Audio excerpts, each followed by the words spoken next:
Few years ago, the idea of Apple backing right to repair legislation would have been totally unimaginable, even if its co-founder did urge it to do so. The company has spent literally years fighting against it, spending money to lobby against it at both state and federal level, either trying to block it altogether, although it could not manage to weaken the legislation as much as possible. But 2 days back, it has learned that Apple has not only made a U-turn, but also supporting the California right to repair law it has previously opposed, but went as far as actively endorsing it. iFixit CEO said that Apple's endorsement of the right to repair bill in California is a watershed moment for consumer rights. It feels like the Berlin Wall of tech repair monopolies is about to crumble brick by brick.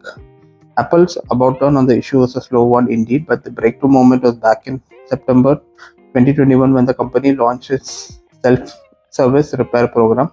Apple first for the iPhone 12 and iPhone 13 lineup, and soon to be followed by the Mac computer featuring M1 chip. Self-service repair will be available next year in US and expanded to additional countries.